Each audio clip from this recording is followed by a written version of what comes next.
I'm Jeremy Wade. For 30 years, I've been fishing for evidence to piece together the stories behind mysterious freshwater deaths, tracking down the perpetrators wherever they're hiding.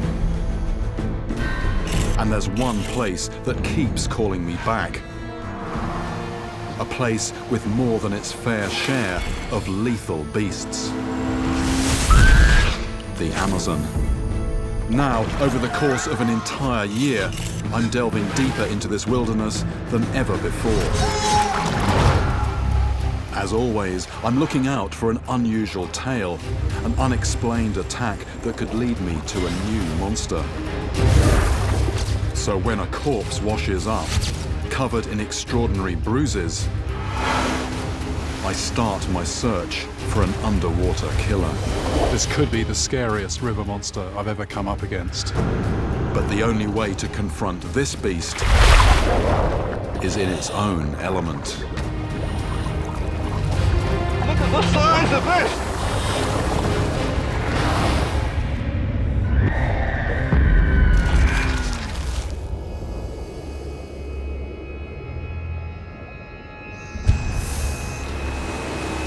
I've been exploring the Amazon for 20 years.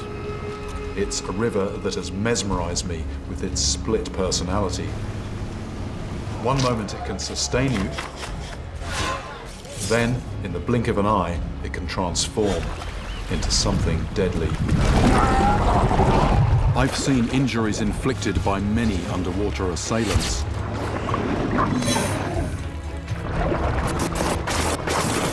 And the bites or stab wounds left on victims can be like a grisly calling card, giving me a definite ID. But I've just heard about a body that was found in the northeastern part of the Amazon that had very different injuries. Reports said the man's torso was covered with bruises, like nothing anybody had seen before. No one knows how he died, but they're blaming it on something in the river. These mysterious injuries could be the signature of a new freshwater killer, something I've not yet encountered.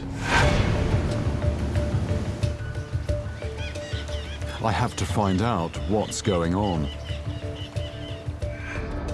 The epicenter of this mystery is a place I've never been before. The town of Porto De Mo in Brazil.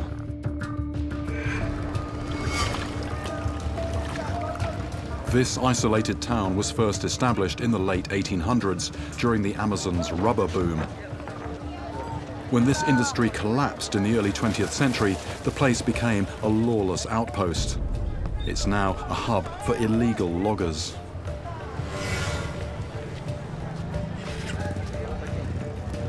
I speak the local language, Brazilian Portuguese, which I hope will get me beneath the surface of this community.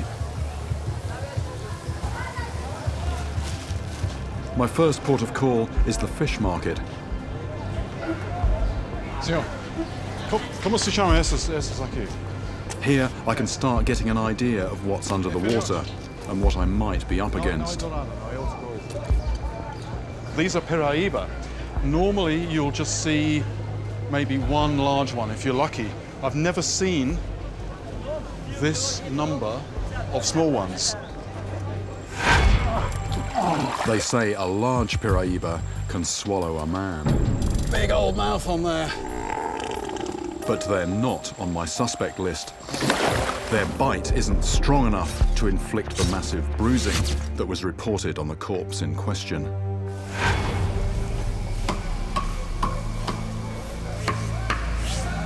Como se chama esse peixe aqui? Acari. This catfish demonstrates how vicious life is under the water here. It's become such an arms race down there that some fish have evolved armor plating. If you're a large creature under the water, the only way you're going to get through that is with big teeth and with a very serious bite force. It's clear the water here is a place where killer beasts thrive. Then I see the remains of one of the most dangerous fish I've ever encountered. An arapaima. The gills would have been here, the head out here somewhere. I put at least 200 pounds on the weight of that entire live animal, big fish. Arapaima this large have the potential to kill humans. I myself had a very close call when one of these living torpedoes launched itself at my chest. But the injury it inflicts is very localized, not the extensive bruising reportedly on the corpse I'm investigating.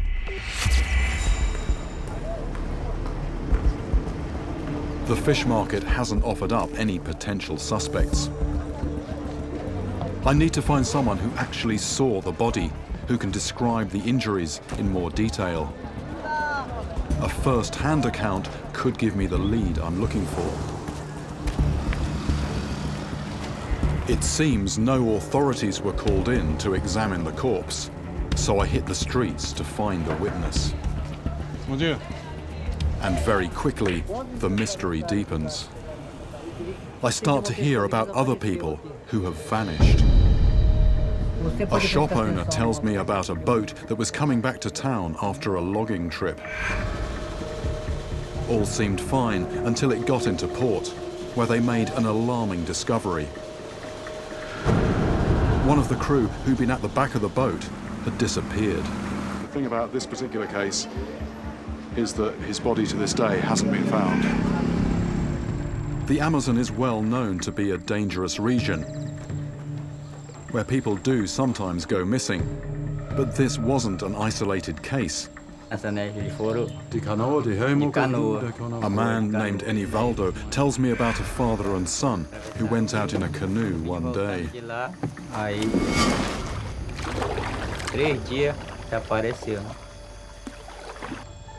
After a couple of days, they hadn't come back, so they got people together, had a look. It turned out that they too had vanished. Everyone here is convinced that something in the water took these people. And the next story I hear makes me think they could indeed be right. This time, the victim was a swimmer who disappeared in front of dozens of witnesses. Somebody on the beach near here dived in the water and then didn't resurface. People didn't see anything other than the fact that he never appeared, and to this day his body hasn't been found. I'm always on the lookout for anomalies, for anything unusual that stands out from the background noise of everyday life.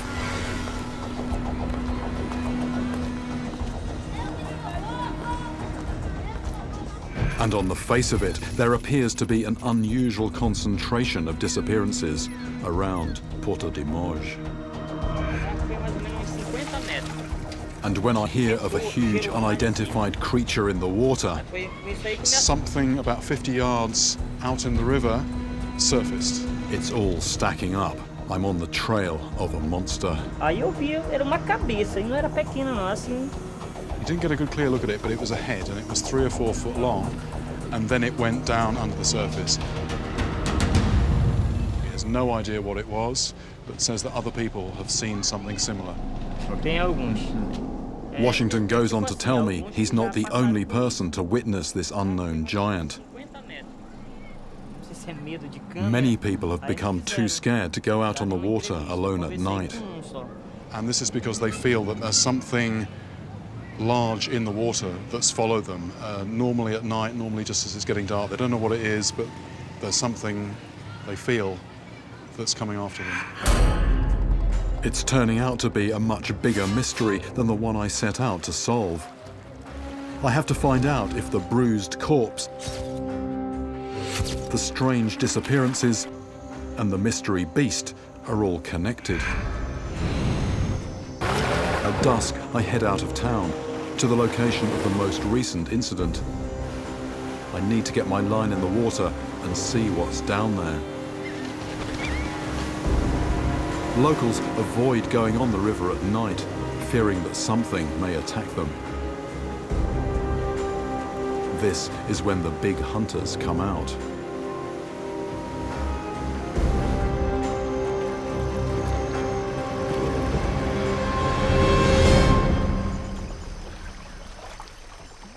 I find a good spot to tackle up. Small fish will be darting into the open water from the safety of the reeds. A tempting meal for a hungry predator.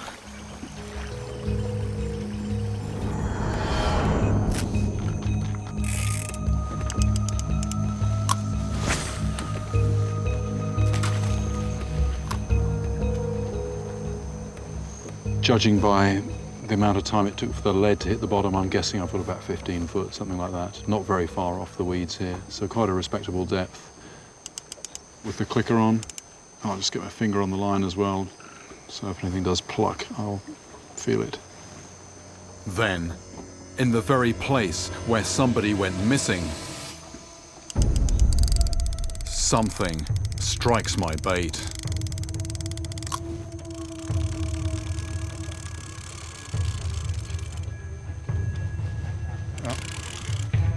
No, don't push, don't push. There's something here. Fish.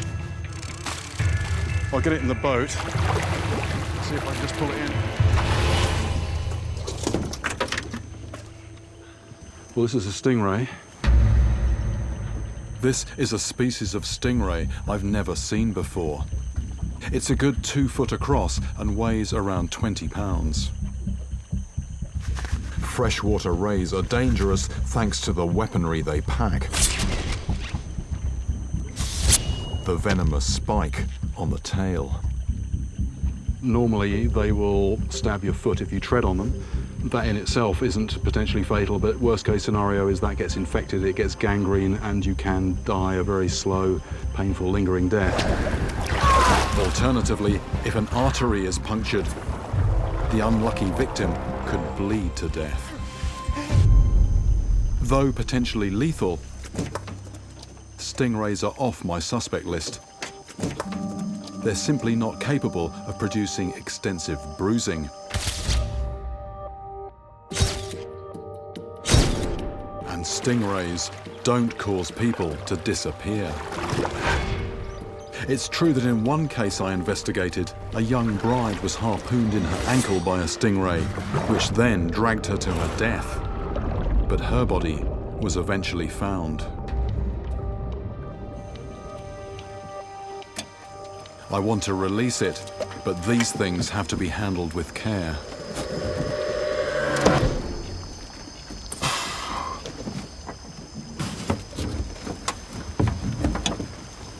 Right, it's going over the side. Tail first. Got that.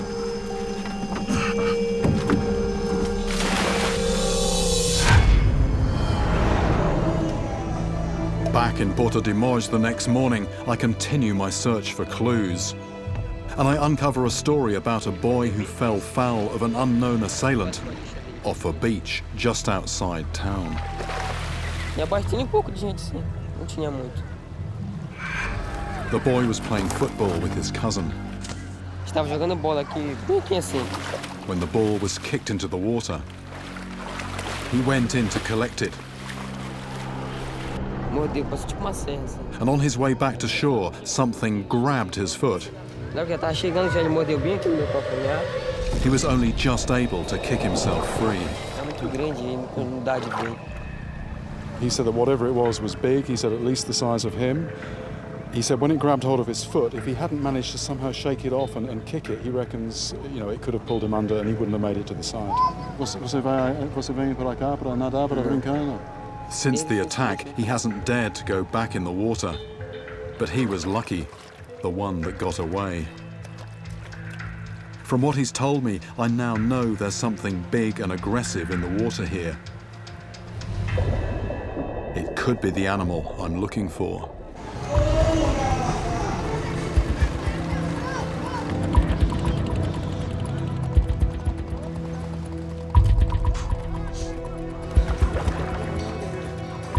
Word of my investigation has reached a port worker, Mr. Santos.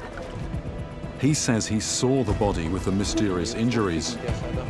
Could he perhaps have the vital information I need to solve this case? Como foi a história? Ele saiu com um companheiro para pescar, né? Todos amigos. He tells me the victim's name was Laercio, and that he'd gone out hunting with a friend. Se chamou pântano lá. É cheio de árvore. They went off in separate directions.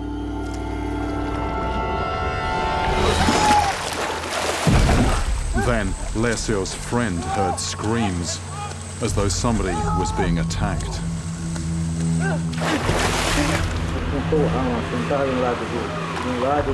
He went in the direction of the shouts to investigate. But Laercio and his boat had vanished.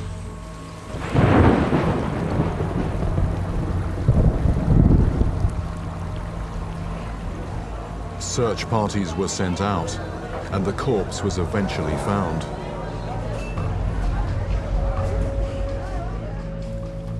Mr. Santos confirms that the body was covered in bruises. Não viram sinal nenhum. And that there weren't any distinctive bite marks from Cayman or the Amazon's most feared killer, piranha. Both of these would have left distinctive and recognizable marks behind. Whatever attacked and killed Laercio must have been something else. Tinha sinal de aperto. Aperto assim. The body had this look as if part of it had been crushed, particularly the upper body. Era aqui nessa. Along with the bruising on his neck and torso, bones were also broken.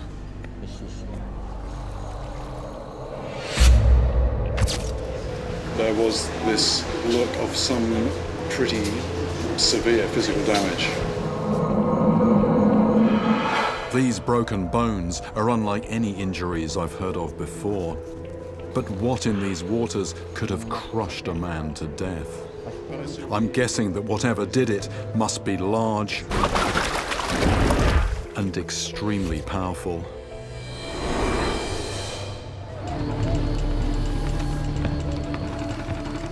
I want to get my line in the water at the place where the corpse was found. Isca de farinha ou pão? But finding someone willing to take me there is proving difficult. Puxando. Nada disso, não? No. Okay. My perseverance eventually pays off.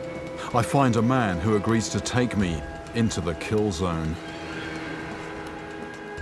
I'm going to fish in the margins, where big predators often hunt for their prey. Bit of tactics. We're moored at the stern of the boat. The idea being that if anything takes that tries to get into these sunken trees here, look, it's very snaggy here on the margin, we can quickly get the boat out and pull anything away from the snags.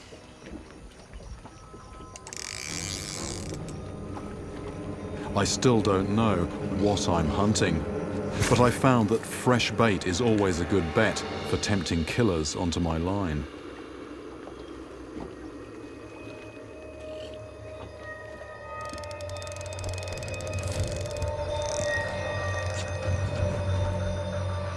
Could whatever this is be capable of breaking bones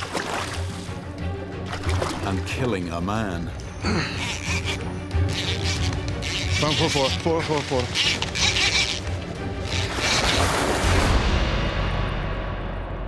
It's a red-tailed catfish.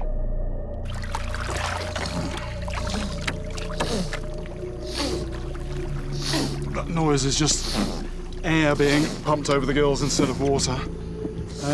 Right. This one is around 20 pounds, but they can grow much larger.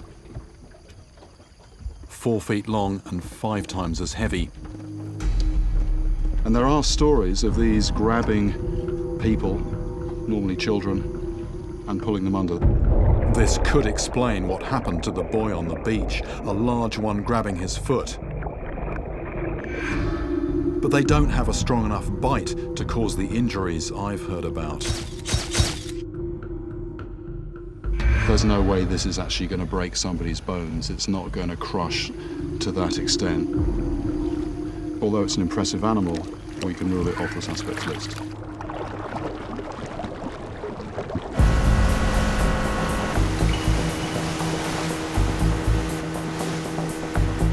People here live in isolated riverside dwellings, right above whatever beast is down there. It's now the wet season, and water levels are at their highest. Bom dia. Livestock have little or no escape from whatever is lurking beneath the surface. He's saying that there's lots of dangerous creatures in the water here, and he says there's something that will take a full-grown pig. That's a big animal. It's bigger than I am. I wouldn't fancy my chances in a fight with it. I don't think I'd be able to take it down, but there's something in the water here that can, and that's actually quite a terrifying thought. The farmer believes that whatever's been picking off his livestock is also responsible for yet another human corpse that was recovered near here last year. And it sounds like the body had similar crushing injuries to those sustained by Lécio. I'm told that a man named Zaquel saw the body and that he can be found in a nearby village. I set out to track him down.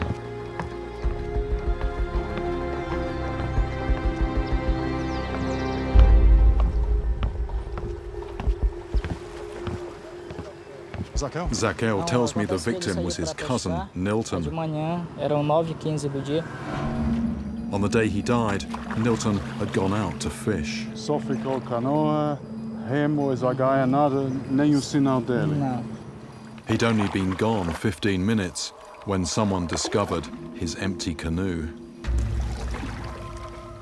There was no sign of any disturbance. Nilton had vanished. Search parties went out looking for him. And it wasn't until the next day, the next evening, nearly 36 hours later, that they found him. It was actually Zaquel who found the body. The corpse had extensive bruising, just like Lécio. Mancha roxa assim, todo tipo modo. But this account has some crucial extra details. Apareceu que ele tava com e também ele foi deslocado o pescoço dele. The neck was dislocated. Que ele tinha as marcas do dente dela assim e assim. And also had visible bite marks. This could be the crucial clue I've been searching for. I've already eliminated everything I can think of, including stingrays, arapaima, and catfish. Nothing I've dealt with before could have done this. I want to know if Zaquel recognized the bite marks on Nilton and can give me an ID on the culprit. Do you know what animal may have done this? Sim. Sucuri. Anaconda.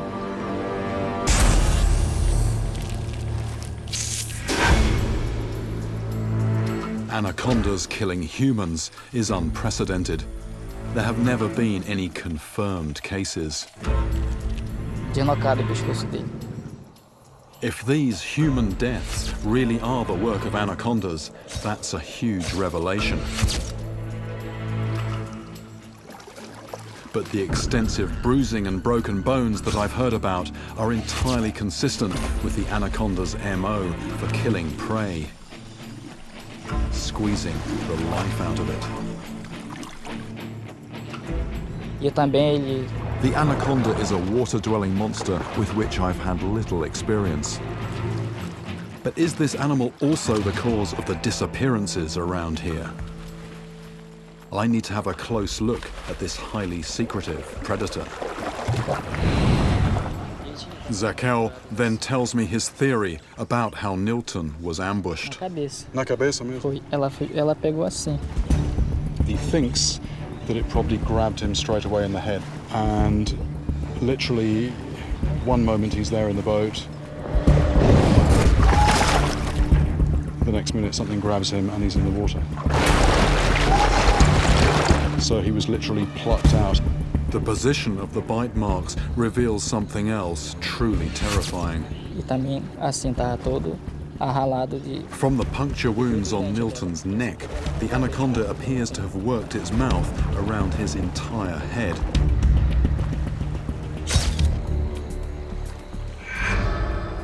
What Zakel says rings true. Snakes are well known for consuming their prey head first. They're easier to swallow that way. This new evidence opens up the very real possibility that big anacondas can crush people to death and then swallow them whole. And I'm beginning to think that this might explain why people have vanished from around Porto De Mo. Because when an anaconda feeds, it leaves virtually no trace of its victim. Its stomach acid is so strong that it dissolves even bone.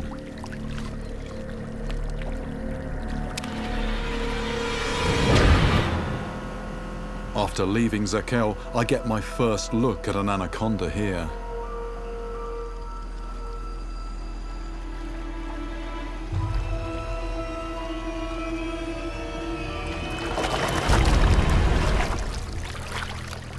Well, it's not even half a snake, it's probably a quarter, if that.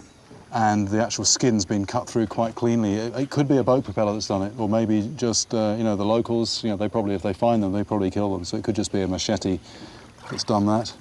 But I mean, the one thing it is, it's definite evidence that these things are here. That night, back on my boat, I take stock of the situation. I'm used to tracking down large killer fish, but a reptilian river monster is completely outside my comfort zone. In all my time here, I've only ever seen a big anaconda once, in Guyana on the northern fringe of South America. That one was about 17 feet long, and I was terrified to get too close. But if I'm to solve this mystery, I'll have to face my fear head on. Anacondas spend most of their life in water. They are the heaviest snake in the world. A big one weighs in at more than 300 pounds. They're also said to reach lengths in excess of 25 feet and have a bigger girth than any other snake.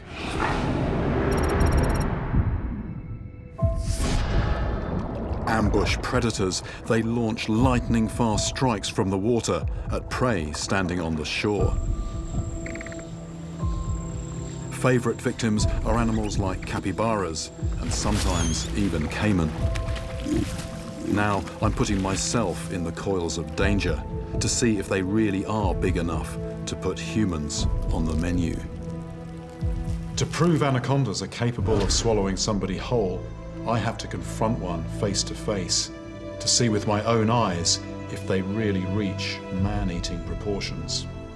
Unlike my normal quarry, it won't be caught by rod and line. It's forcing me into new territory. Anacondas are rarely seen and normally live deep in the jungle.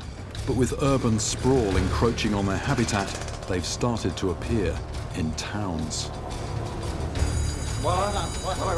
I've just been contacted by the regional fire department, who are regularly brought in to remove anacondas from people's backyards. And they're allowing me to ride shotgun on an emergency call-out.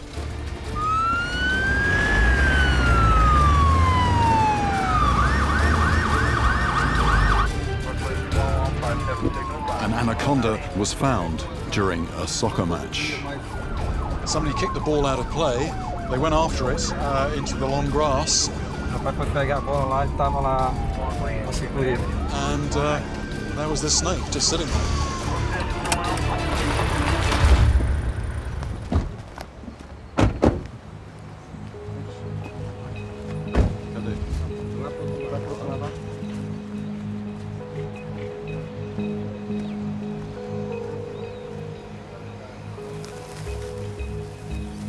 This 12-foot anaconda is capable of squeezing a child to death and could swallow prey the size of a dog.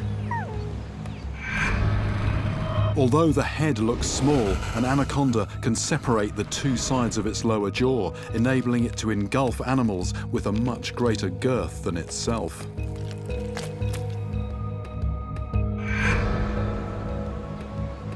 A 20-foot anaconda could swallow a man.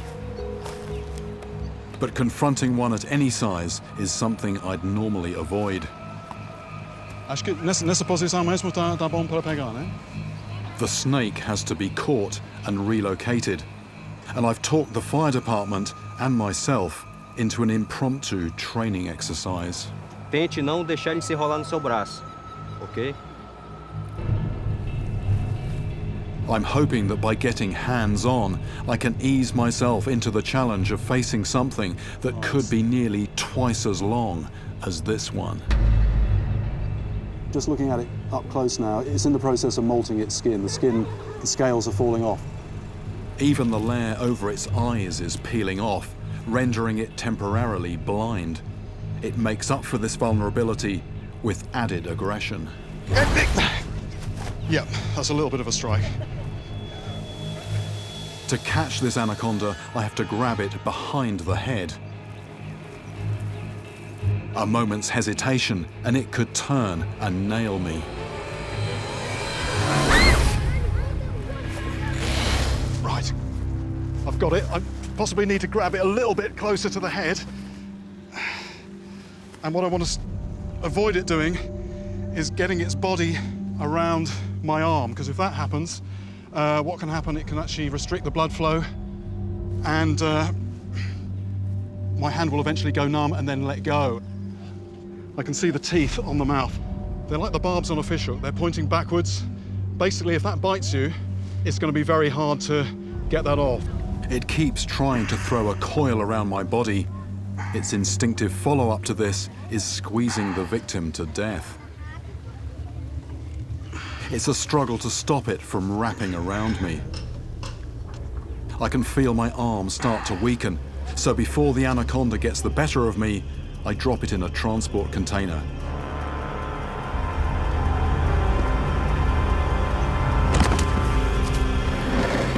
It'll now be taken deep into the jungle and far away from any people to be released. For the fire department, it's a regular occurrence, with anacondas like this turning up around twice a month. And it shows that they really are coming from the river, probably looking for food, but if they're not dealt with, they could well end up grabbing somebody. The next morning, I meet up with snake expert Hippocrates Chalkidis. I'm going to help him release the anaconda back into the jungle. It's just so we've got to watch out. This is good habitat for anaconda, but there's also likelihood of vipers, venomous snakes down here as well.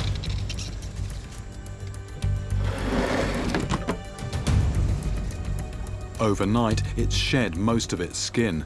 It now looks very different. It's much hotter than yesterday, so this anaconda will be much more active. I have to be on my guard. Oh, it's coming. Já tá chegando. Before it escapes, I want to feel how strong it is today. I'm gonna try and grab. Fica fora.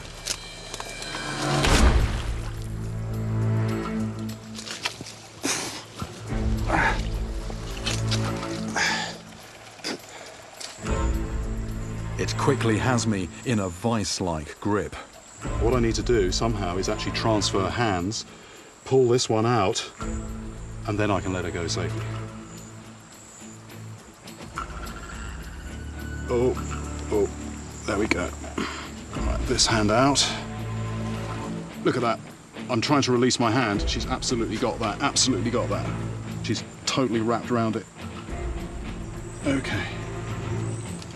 There. Right, head is extended. I'm just going to put her head down there. There. Once released, it makes a dash for the water, where anacondas feel most at home.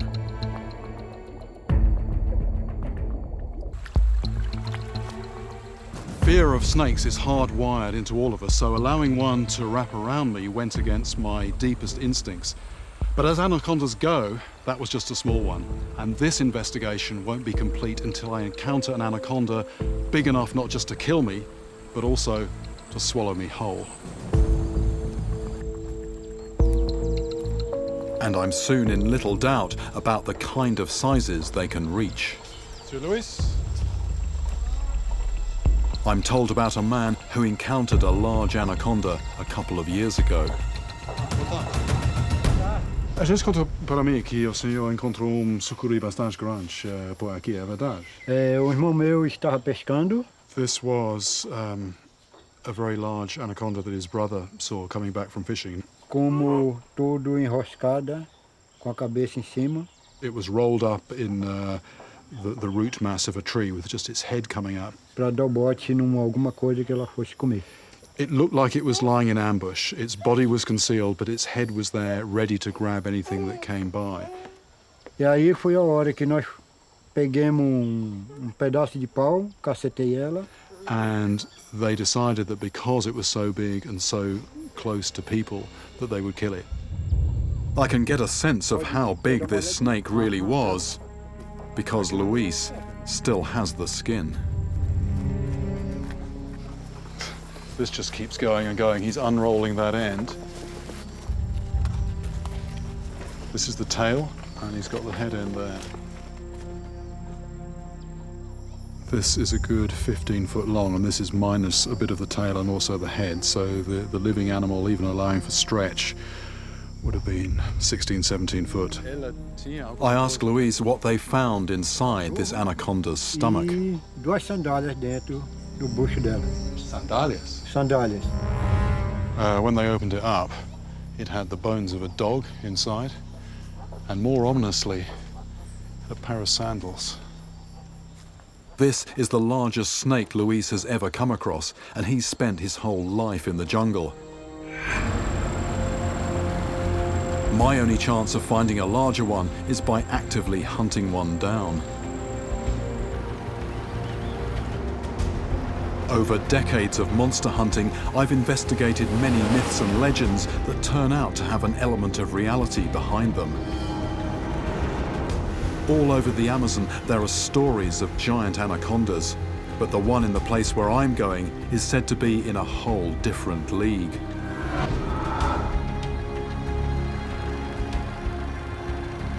It's so large that the only place to keep it safely contained is under a mountain.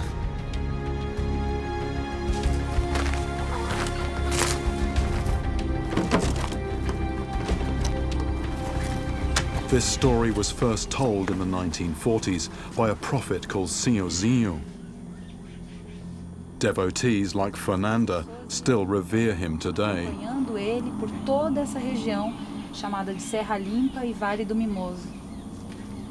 She tells me that Senhorzinho was persecuted by the authorities.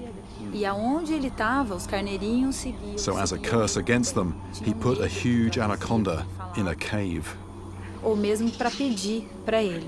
And he said that at a certain point in the future, this giant creature will emerge and devour half the population.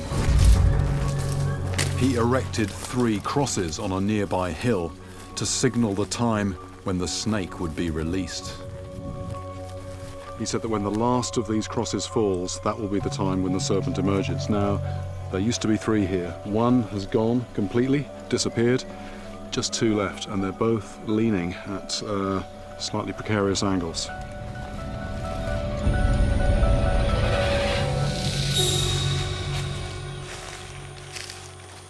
The cavern where the snake is said to be trapped is not far from the shrine. Devotees fear going to the cave, so I'm on my own.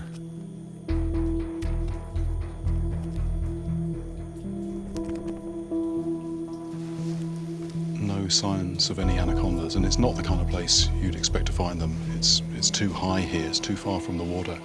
But this is a legend, a myth, call it what you will, that has firmly taken hold in the minds of a lot of people, so it has to have some basis. And I'm thinking there's actually a river the base of this mountain, and maybe that's the place where I really need to look. The Formoso River is where I'm looking for an anaconda, big enough to swallow a man.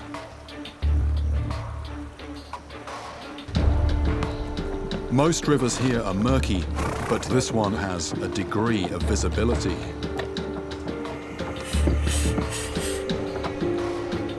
My plan is to go beneath the surface. I'll be out of my element and more likely to stumble into something at very close range, so I'm carrying a knife. The important thing about this is the point. If you actually get that into the inside of a coil, that will stop it exerting that lethal pressure. My boat driver is Juka. He knows the river well. We arrive at a good spot for me to get in the water.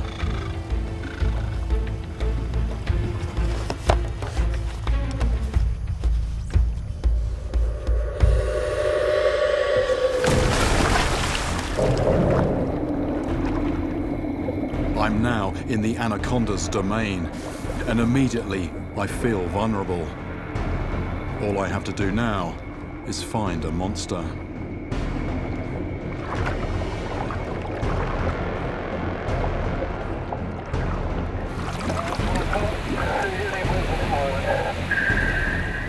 If I run into trouble down here, my only connection to the surface is the radio link in my mask.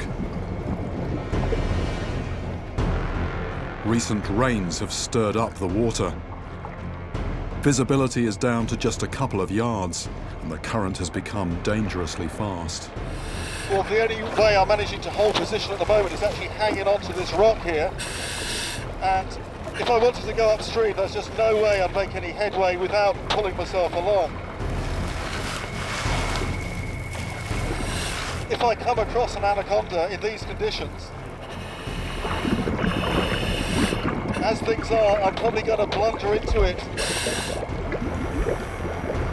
In this murk, my heart is racing. Down here, there's nowhere for me to hide. I could be grabbed from any direction at any moment.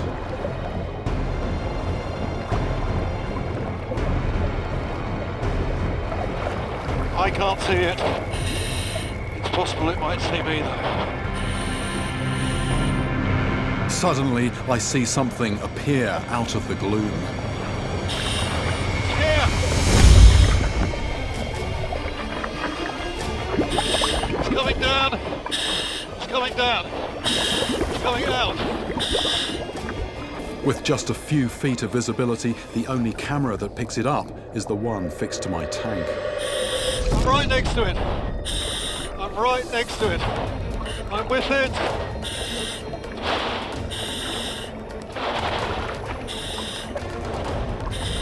I'm with the snake. Fighting against the current, I'm only able to stay with it for a few seconds. Then, it simply vanishes. Oh, I might have lost it. I think we've lost it. It can just vanish in a matter of seconds. So it was just a very short, intense experience. I've seen an anaconda now in its own environment.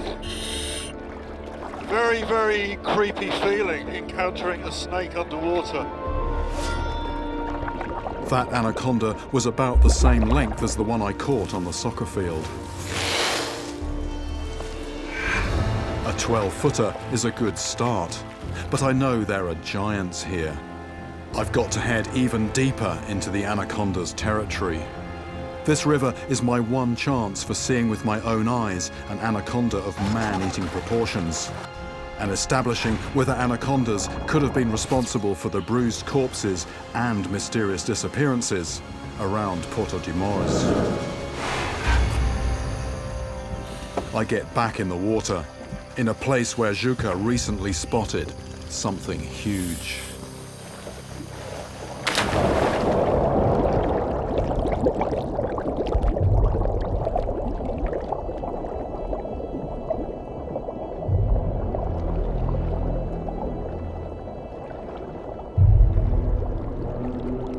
I scan both banks for anything that resembles an anaconda.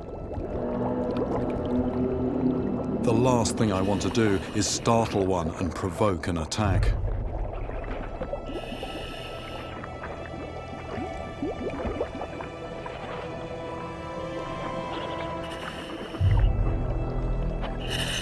Rounding a bend, there's a cloud of silt.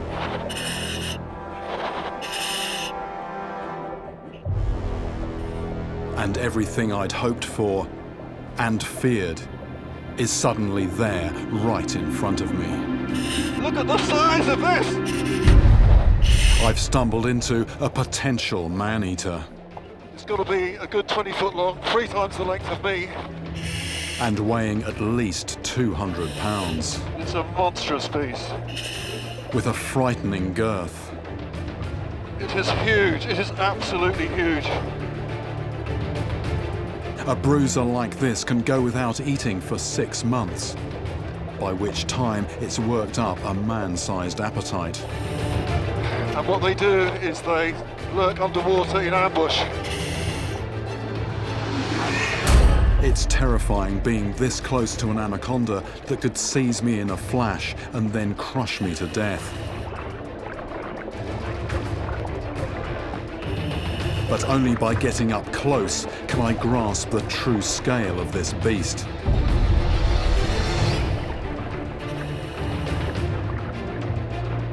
And I can all too easily imagine those jaws working their way around my head, while those massive coils dislocate my shoulders so the rest of me will slip down. I'm looking it in the eye. Actually, one this size could swallow an adult human.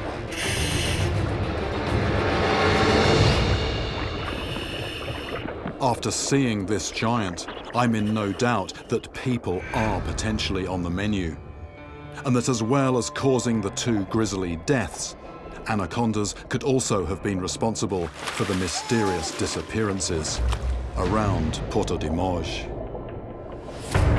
has to be one of the most incredible encounters of my life. Anacondas are lurking beneath the surface all over the Amazon, waiting to strike. And I believe they could be responsible for other unsolved disappearances right across this region. But by destroying the evidence, this river monster is covering its tracks.